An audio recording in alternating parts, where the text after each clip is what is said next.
بسم اللہ الرحمن الرحیم، فرمان مصطفیٰ صلی اللہ تعالی علیہ وآلہ وسلم، مجھ پر درود کی کثرت کرو، بے شک یہ تمہارے لیے طہارت ہے۔ صلو علی الحبیب صلی اللہ تعالی علی محمد۔ کبھی کبھی دودھ کی لسی پینا بھی سنت مبارک ہے۔ راشد عطاری اور آپ دیکھ رہے ہیں نیو فتویٰ۔ آج انشاءاللہ ہم ایک اور فتویٰ سنیں گے ماہ نامہ فیضان مدینہ سے، یہ 2017 کا ہی ہے۔ انشاءاللہ سنتے ہیں فتویٰ اس کے بارے میں۔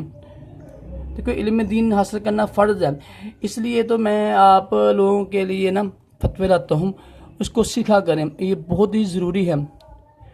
یہ دیکھیں جی، چھوٹا فتویٰ پڑھ لیتے ہیں، بڑا کیا پڑھنا ہے ہم نے، یہ پڑھ لیتے ہیں یہ والا۔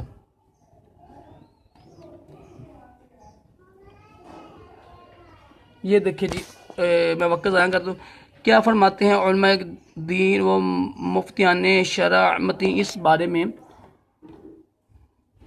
کہ میری عزیزہ کو طلاق ہوئی، اس کے پاس 2 طرح کا سامان تھا۔ ایک وہ سامان فرنیچر، کپڑے، زیورات وغیرہ جو اس کے والدین نے دیے، اور دوسرا وہ سامان جو شوہر اور اس کے والدین نے دیا۔ شریع رحمہ فرما دیجئے کہ اس صورت میں کون سا سامان عورت کا ہے اور کون سا مرد کا، شوہر کا۔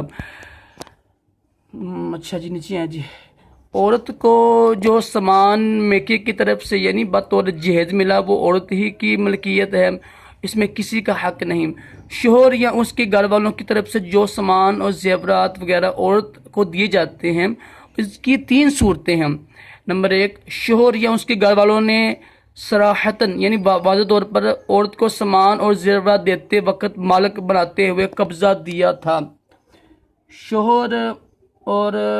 شوہر یا اس کے گھر والوں نے صراحتاً عورت کو سامان اور زیورات یعنی عارضی طور پر دیے تھے۔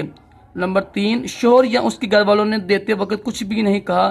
پہلی صورت میں عورت سامان اور زیورات کے گفٹ کے کیے جانے کی وجہ سے مالکہ ہے، یعنی گفٹ ملا اس کو، اور اسی کو یہ سب دیا جائے گا۔ دوسری صورت میں جس نے دیا وہی مالک ہے، وہ واپس لے سکتا ہے۔ تیسری صورت میں شوہر کے خاندان کا رواج دیکھا جائے گا، اگر وہ عورت کو ان اشیاء کا مالک بناتے ہیں تو عورت کو دیا جائے گا، ورنہ وہ حقدار نہیں، اس سے واپس دیا جائے گا۔